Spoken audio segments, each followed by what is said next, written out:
কবে হবে ত্রয়োদশ জাতীয় সংসদ নির্বাচন, কে করবে সরকার গঠন, কারা থাকবে বিরোধী দলে, এমন অনেক প্রশ্ন ঘুরপাক খাচ্ছে রাজনীতির মাঠে। ২৮ ফেব্রুয়ারি দেশ গড়ার প্রত্যয়ে যাত্রা শুরু করে গণ অভ্যুত্থানে নেতৃত্ব দানকারী তরুণদের সংগঠন জাতীয় নাগরিক পার্টি। এটি হবে একটি গণতান্ত্রিক, সমতা ভিত্তিক ও জনগণের প্রতিনিধিত্বকারী রাজনৈতিক দল। ৫ আগস্ট পরবর্তী সময়ে বেশ কিছু রাজনৈতিক দলকে নিবন্ধন দিয়েছে নির্বাচন কমিশন। আর নিবন্ধন প্রত্যাশী দলের তালিকাটাও বেশ দীর্ঘ। এদের মাঝে এনসিপি, জনতার দল, বাংলাদেশ গণতান্ত্রিক পার্টি বিজেপি, আরও আছে বাংলাদেশ জনপ্রিয় পার্টি বিপিপি, বাংলাদেশ সংস্কার পার্টি সহ বেশ কিছু দল। ভোটের মাঠে নয়া দলগুলোকে নিয়ে কি ভাবছেন সচেতন ভোটাররা? রাজনৈতিক দলের ক্ষেত্রেও দেখা যায় যে আমরা দেখি যে ওই যে কথাটা বলে সেই কাজগুলো সেরকম পাওয়া যায় না। আসলে এগুলো সব ধান্দাবাজি, আর কিছু এটা সবাই ধান্দাবাজ, জনগণের জন্য কেউ ভাবে না। ওই সময় তো অনেক দলই আসে, পরে কিন্তু তাদের পাওয়া যায় না। তবে ভোটারদের মাঝে সংশয় সন্দেহ যাই থাকুক না কেন, আগামীর বাংলাদেশ নিয়ে আশাবাদী নতুন রাজনৈতিক দলগুলোর নেতারা। ক্রিয়েটিভিটি, ইনোভেশন দিয়ে এই বাংলাদেশটাকে এখন গড়ার সময়। আমরা যেটাকে বলছি যে নতুন বাংলাদেশ, তরুণদের হাতে বাংলাদেশটা আমরা দিতে চাই, কারণ আমরা তো আসলে এই তরুণদের ছাড়া এই বাংলাদেশটাকে এগিয়ে নিয়ে যেতে পারবো না। আমাদের লক্ষ্য হলো যতজন ভালো মানুষ আমরা পাবো তাদেরকে আমরা সামনের সংসদে পাঠানোর চিন্তা ভাবনা করছি। এখানে যদি 10 জনও ভালো মানুষ পাই, আমরা 10 জন ভালো মানুষকে নিয়ে আমরা আগাতে চাই। ভোটের মাঠে নতুন দল গঠনের নেপথ্য কারণ সম্পর্কে বলেন এই রাজনৈতিক বিশ্লেষক। এখানে যেটা কাজ করে সংকীর্ণ স্বার্থ, এই সংকীর্ণ স্বার্থ চরিতার্থ করার জন্যই এতগুলো রাজনৈতিক দল হচ্ছে। আরেকটা হলো এখানে যে ক্ষমতার খেলা হয়, সেই ক্ষমতার খেলাকে মানে জমিয়ে তোলার জন্য কিন্তু এই এতগুলো রাজনৈতিক দল। দল গঠনের এই প্রক্রিয়ার হিড়িককে অনেকটাই বেপরোয়া বলেও মন্তব্য করেন তিনি। আমাদের দেশে বেপরোয়াভাবে রাজনৈতিক দল গড়ে উঠছে এবং এতে রাজনীতিতে বিভ্রান্তি সৃষ্টি হচ্ছে, অস্পষ্টতা সৃষ্টি হচ্ছে এবং রাজনৈতিক দলের যে মূল দায়িত্ব, যে লক্ষ্যে তারা কাজ করবে, সেই কাজ করার ব্যাপারটাও কিন্তু আপনার বিভ্রান্তির মধ্যে পড়ে যাচ্ছে। ১/১১ মতো কিংস পার্টিগুলো জনপ্রত্যাশা পূরণে ব্যর্থ হয়েছিল। নতুন দলগুলো সে পথে হাঁটবে না বলেও মনে করেন রাজনৈতিক বিশ্লেষকরা। এরা কে কার প্রতিনিধিত্ব করছে, কোন স্বার্থের প্রতিনিধিত্ব করছে। Mizan Ahmed, DBC news, Dhaka. ১৯৪৭-এ দেশভাগের পর ভাষা আন্দোলন সহ নানা রাজনৈতিক ঘটনা প্রবাহের ধারাবাহিকতায় অনিবার্য হয়ে ওঠে বাংলাদেশের স্বাধীনতা। এই স্বাধীনতা আন্দোলন দমাতে আলোচনার প্রহসন করেন ইয়াহিয়া খান। বাঙালি রাজনীতিকদের চোখে ধুলো দিয়ে গোপনে তৎকালীন পশ্চিম পাকিস্তান থেকে বিপুল অস্ত্র আনা হয় পূর্ব পাকিস্তানে।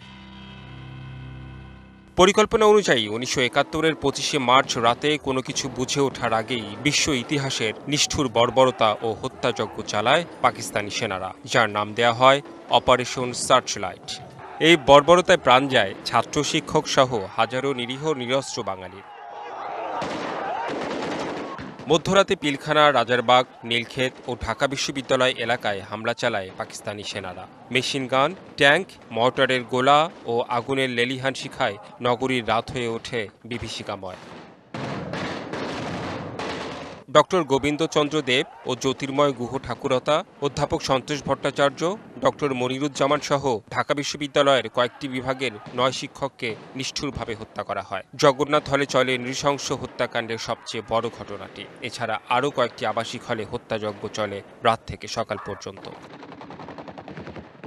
সেনা অভিযানের শুরুতেই হানাদার বাহিনী শেখ মুজিবুর রহমানকে তার ধানমন্ডির বাসভবন থেকে গ্রেপ্তার করে। গ্রেপ্তারের আগে তিনি যে কোনো মূল্যে শত্রুর বিরুদ্ধে প্রতিরোধ গড়ে তোলার আহ্বান জানান। এরপর পাকিস্তানি বাহিনীর বিরুদ্ধে যুদ্ধে ঝাঁপিয়ে পড়ে অকুতভয় বাঙালি। ৯ মাসের সশস্ত্র লড়াই, ৩০ লাখ শহীদ ও হাজারো মা বোনের সম্ভ্রম এর বিনিময়ে ১৬ই ডিসেম্বর বিশ্ব মানচিত্রে যুক্ত হয় একটি স্বাধীন দেশের, তার নাম বাংলাদেশ। Redwan Ahmed, DBC news, Dhaka.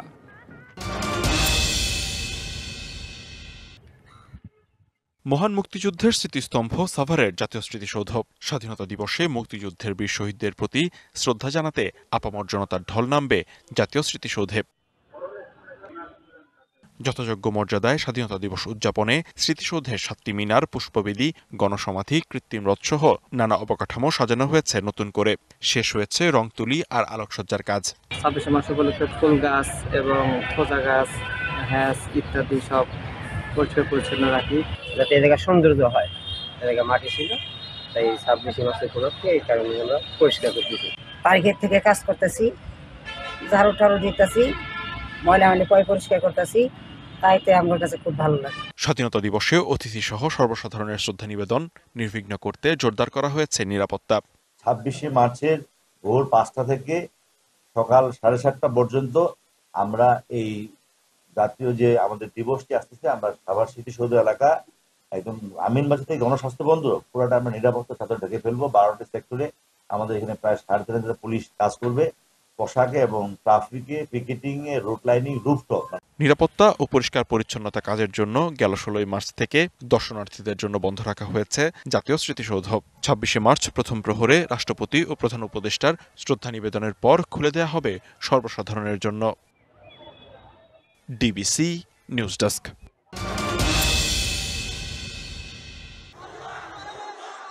জুলাই অভ্যুত্থানে শেখ হাসিনা সরকার পতনের পর নানা পরিবর্তনের সাথে রদবদল আসে জাতীয় শিক্ষাক্রম ও পাঠ্যপুস্তক বোর্ডেও। চলমান শিক্ষাক্রম বাতিল করে পরিমার্জন হয় নানা বিষয়ের। পাঠ্যপুস্তকে ব্যাপক পরিবর্তন আসে মুক্তিযুদ্ধ ও স্বাধীনতার ইতিহাসে। এনসিটিবি বলছে, বিগত 16 বছরে পাঠ্য বইয়ে মুক্তিযুদ্ধ ও স্বাধীনতার ইতিহাসকে উপস্থাপন করা হয়েছে একপেশেভাবে। এমনকি মুক্তিযুদ্ধ নিয়ে ছিল কারো কারো বিষয়ে অতিবন্দনা। পরিমার্জনের ফলে জিয়াউর রহমান স্বাধীনতার ঘোষক হিসেবে যুক্ত হয়েছেন পাঠ্যপুস্তকে। একই সাথে মাওলানা ভাসানী, জেনারেল MAG ওসমানী সহ যুক্ত হয়েছেন মুক্তিযুদ্ধে নেতৃত্ব দেয়া সবাই। আবার মুক্তিযুদ্ধ নিয়ে আগের অতিবন্দনাও কমানো হয়েছে পাঠ্যপুস্তকে। এনসিটিবি বলছে, পরিমার্জনের ফলে পাঠ্যপুস্তকে কিছুটা হলেও সঠিক ইতিহাস অন্তর্ভুক্ত করা গেছে, যার কিছুটা এখনো বাকি। মুক্তিযুদ্ধ একপাক্ষিক বিষয় হওয়ার কোনো বিষয় নয়। এখানে যারাই যেভাবে অবদান রেখেছেন, যাদের কারণে আমরা আজকে বাংলাদেশটা পেয়েছি, তাদের প্রত্যেকেরই এখানে কম বেশি তাদের উপস্থিতি থাকা প্রয়োজন, যাতে আমাদের প্রজন্ম যেন আমাদেরকে এই অভিযোগ না দিতে পারে যে তার এত বড় ভূমিকা ছিল কিন্তু তাকে আমরা বইতে আমরা পাইনি, এটা যেন না হয়। সেই চেষ্টা আমরা শুরু করেছি, সেটা পুরোপুরি হয় নাই, সেটাকে আরও এগিয়ে নিতে হবে। শিক্ষা গবেষকদের মত, এমন সংস্কারের ফলে কিছুটা হলেও সঠিক ইতিহাস জানতে পারবে শিক্ষার্থীরা। তো এবার যে সামান্য পরিবর্তন হয়েছে, সেটি আমি মনে করি যে মুক্তিযুদ্ধের কিঞ্চিত হলেও সঠিক ইতিহাস পাঠ্যপুস্তকে সংযুক্ত হয়েছে, এবং এই ক্ষেত্রে আমি মনে করি আমাদের জাতীয় ঐক্যমত্য অত্যন্ত অপরিহার্য।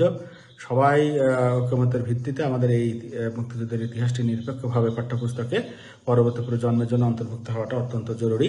পাঠ্যপুস্তকে স্থান পেয়েছে 24 জুলাই অভ্যুত্থানের নানা ঘটনাও, যাকেও ইতিবাচকভাবে দেখা হচ্ছে।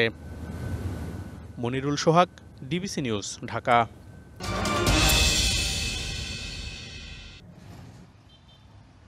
ঢাকা শরীয়তপুরের মহাসড়কের কীর্তিনাশা নদীর ওপর 5 বছর আগে শুরু হয় নতুন সেতু নির্মাণ কাজ। কাজ শেষ হলেও সংযোগ সড়ক না থাকায় কোনো কাজে আসছে না 58 কোটি টাকার অবকাঠামোটি।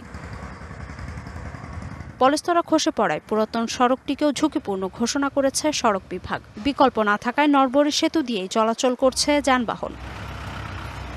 সেতুতে নিত্যদিনের লেগে থাকা যানজট ঈদকে কেন্দ্র করে আরও অসহনীয় হয়ে উঠতে পারে। ব্রিজের নিচে দাঁড়ায় সামনে ঈদ চাপের যাত্রী নামবে, ওই সময় তো মনে করেন এক গাড়িতে 3বার 4বার ঢাকা যাতায়াত করবে। আল্লাহ না করুক যদি মনে করেন একটা দুর্ঘটনা ঘটে যায়, এই যাত্রীদের জীবনের নিরাপত্তা কে দিবে? অনেক ঝুঁকিপূর্ণ ব্রিজ, একটা গাড়ি পড়ে গেলে একবার যোগাযোগ বন্ধ হয়ে যাবে একবারে।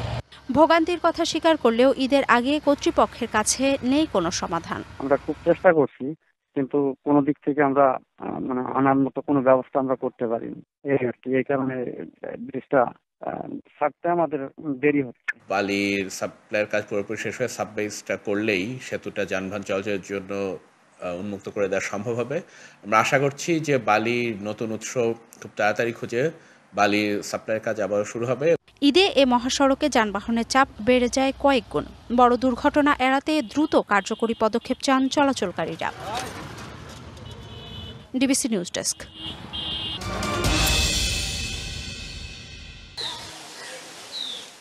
কুড়িগ্রাম জেলার চরাঞ্চল সহ প্রত্যন্ত গ্রামের মানুষের স্বাস্থ্যসেবায় 2000 সাল থেকে পর্যায়ক্রমে প্রতিষ্ঠা করা হয় 296টি কমিউনিটি ক্লিনিক।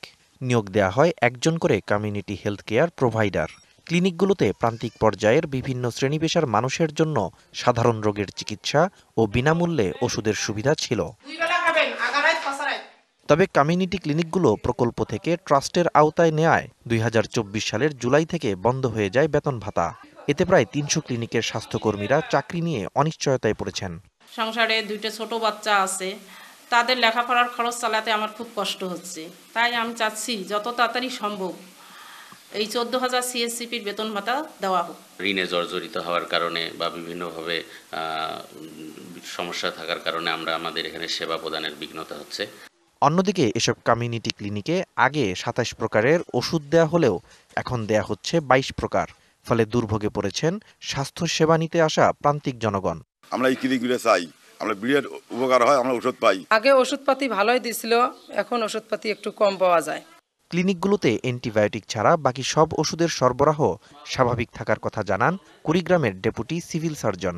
স্বাস্থ্যকর্মীদের বেতন ভাতার বিষয়টি ঊর্ধ্বতন কর্তৃপক্ষকে জানিয়ে সমাধানের আশ্বাস দেন তিনি। এ বিষয়ে বারংবার আমাদের ঊর্ধ্বতন কর্তৃপক্ষকে জানিয়েছি এবং আমরা আশা করছি এটা খুব দ্রুত সমাধান হয়ে যাবে। কুড়িগ্রাম জেলার 9টি উপজেলায় 296টি কমিউনিটি ক্লিনিকের মধ্যে চরাঞ্চলে রয়েছে 110টি। DBC news desk.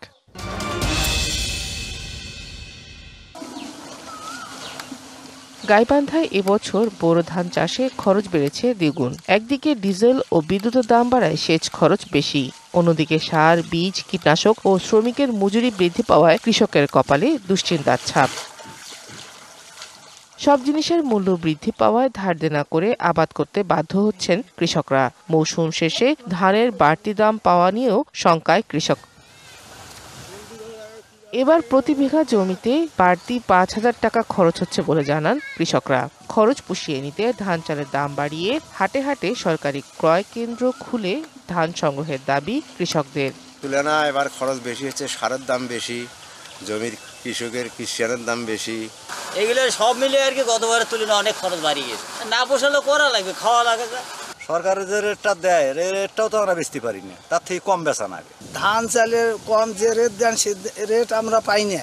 আমাদের কাছ থেকে কিনে নিলে আমরা মেলা পয়সা বেশি পাচ্তাম। খরচ কমাতে কৃষকদের পরিমিত সেচ ও নিয়ম মেনে সার ও কীটনাশক ব্যবহারের পরামর্শ কৃষি বিভাগের। প্রতিনিয়তই যে উৎপাদনের যে ব্যয় সেটি কিছু কিছু করে বাড়ছে, তবে এই বছর যেহেতু বীজ এবং সারের দাম তেমন বাড়েনি, যার ফলে কৃষকদের তেমন কোনো ব্যয় বাড়বে না।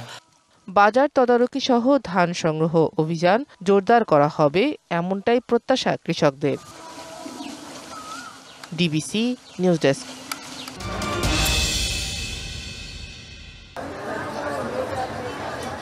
সমাগত ঈদুল ফিতর, ধুম পড়েছে কেনাকাটার। বর্ণিল সাজে সেজেছে খুলনা ও রাঙামাটির বিপণী বিতানগুলো। নিজের ও পরিবারের সদস্যদের পছন্দের পোশাক কিনছেন খুলনার ক্রেতারা। এখানে নারী পুরুষের বাহারি পোশাকের ভিড়ে এবার বেশ কদর দেশীয় শাড়ি ও পাঞ্জাবির। প্রতি বছর যে বাজার করি বা মার্কেটে কেনাকাটা করি তার থেকে এবার সহনীয় পর্যায়ে আছে। আমি জামা কিনেছি 2টা, একটা হিল কিনেছি, একটা ব্যাগ কিনেছি। এবছর সবচেয়ে বেশি চাহিদা পাকিস্তানি ড্রেসের। পাকিস্তানি তাওয়াক্কাল, নোটস, বিভিন্ন আইটেম আছে আরো। ঈদে প্রথম থেকে ভালো, সব দেশি মালই বেশি চলতেছে। ইন্ডিয়ান না থাকার কারণে দেশি মালের কদর বাড়ছে আর কি। খুলনার শপিং মলগুলোতে নিজস্ব নিরাপত্তার পাশাপাশি রয়েছে প্রশাসনিক নিরাপত্তা ব্যবস্থাও। প্রশাসনের লোক আমাদেরকে বিভিন্ন সময় খোঁজ খবর রাখছেন এবং তারা ভিজিট করছেন, নিরাপত্তা দেওয়ার জন্য তারা টহল দিচ্ছে। এদিকে জমজমাট রাঙামাটির বিপণী বিতানগুলো। ক্রেতাদের পছন্দের তালিকায় রয়েছে আগানুর, সারারা, গারারা ও নাইরা সহ বিভিন্ন পাকিস্তানি পোশাক। পছন্দের পোশাক কিনতে পেরে খুশি ক্রেতারা, আর ক্রেতা সমাগমে ভালো লাভের প্রত্যাশা ব্যবসায়ীদের। দাম আমার মনে হয় আগের চেয়ে অনেকটা ভালো, আমাদের বাজেটের মধ্যেই আছে। মার্কেটের অবস্থা মোটামুটি ভালো, রিজনেবল প্রাইস আছে। পাকিস্তানি কালেকশন বেশি করে, বিভিন্ন দেশের বাচ্চাদের পোশাক আসছে, পার্টি ফ্রক সুলভ মূল্য বিক্রি করতেছে আমরা ইনশাল্লাহ। পোশাকের পাশাপাশি কসমেটিক্স ও জুতা স্যান্ডেলের দোকানগুলোতেও বাড়ছে ভিড়। জেলা শহরের মোড়ে মোড়ে ও মসজিদের পাশের অস্থায়ী টুপি আতরের দোকানগুলোতেও বেচাকেনা চোখে পড়ার মতো। Nazmus Sakib Sami, DBC news desk. ঈদুল ফিতরের লম্বা ছুটিতে ভ্রমণ পিপাসুরা যান্ত্রিক শহরের ক্লান্তি দূর করতে ছুটবেন সূর্যোদয় ও সূর্যাস্তের বেলাভূমি সমুদ্র সৈকত কুয়াকাটায়। পদ্মা সেতু চালুর পর ফেরির বিড়ম্বনা ছাড়াই কুয়াকাটা যেতে পারছেন পর্যটকরা। তাই ঈদের বন্ধের ফাঁকে অনেকে প্রিয়জনকে সঙ্গে নিয়ে প্রকৃতির অপরূপ সৌন্দর্য সাগরকন্যাকে উপভোগ করবেন। মানসম্মত সেবা দিতে হোটেল মোটেল থেকে শুরু করে রেস্তোরাঁ, যানবাহন, গাইডসহ অন্যান্য সেবাদানকারী প্রতিষ্ঠানগুলো এরই মধ্যে প্রস্তুতি সম্পন্ন করেছে। এবছর বিপুল সংখ্যক পর্যটক সমাগম হবে বলে আশা ব্যবসায়ীদের। এরই মধ্যে হোটেল মোটেলগুলোর 70% বুকিং হয়েছে। অলরেডি 60 থেকে 70% রুম বুকিং হয়ে গেছে, বাকিগুলো আশা করতেছি বুকিং হয়ে যাবে। যে পরিমাণ ফোন আমাদের আসতেছে, আমরা আশাবাদী যে এবার গত বছরের রেকর্ডটা ব্রেক করবে।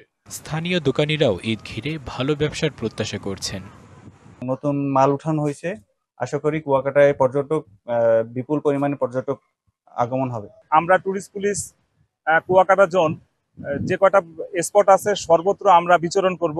আমাদের সাথে জেলা পুলিশ, নৌ পুলিশ তারাও সাথে থাকবে। রমজান মাস জুড়ে কুয়াকাটা সমুদ্র সৈকতে ছিল শুনশান নীরবতা।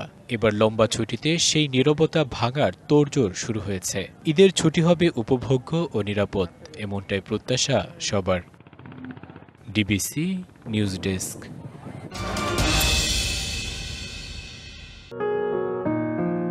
একটি ঘরকে সুন্দর করে সাজাতে চাই মনের মতো রং। তবে শুধু রং হলেই চলবে না, সেই রং হতে হবে টেকসই ও দীর্ঘস্থায়ী। দামও হতে হবে নাগালের মধ্যে। গ্রাহকদের চাহিদা মাথায় রেখে এশিয়ান পেইন্টস বাজারে এনেছে আল্ট্রা ননস্টিক পেইন্টের ইন্টেরিয়র ভেরিয়েন্ট, যা সাধারণ প্লাস্টিক পেইন্টের তুলনায় দেয় 5 গুণ বেশি মসৃণতা, 2 গুণ বেশি উজ্জ্বলতা এবং আরও প্রাণবন্ত রঙের শেড। এশিয়ান পেইন্টসের নতুন এই রংটি দেবে দেয়ালে নিখুঁত ফিনিশিংয়ের নিশ্চয়তা। এর সঙ্গে আরও রয়েছে 5 বছরের পারফরমেন্স ওয়ারেন্টি। এশিয়ান পেইন্টের ননস্টিক পেইন্ট যে নতুন বের হয়েছে, সেটা আলহামদুলিল্লাহ আমরা কাস্টমারের কাছ থেকে মোটামুটি কিছু ফিডব্যাক পেয়েছি ভালো। এটা আমি মনে হয় যে মার্কেটে ইনশাল্লাহ ভালো সারা পাওয়া যাবে। ননস্টিক লাগাইলে সুবিধাটা হলো একটা যে খুব স্মুথ এবং স্লাইনিংটা বেশি, ধুলো ময়লাটা বাজে না, সহজেই পরিষ্কার করা যায়। এই পেইন্টে রয়েছে ওয়েদার গার্ড প্রযুক্তি, যা দেয়ালের ক্ষতি হতে দেয় না এবং বাইরের দেয়াল থেকে সম্পূর্ণ দাগহীন। রংটি পাওয়া যাবে প্লাস্টিক পেইন্টের সমান মূল্যে। Tahsina Jessy, DBC news, Dhaka.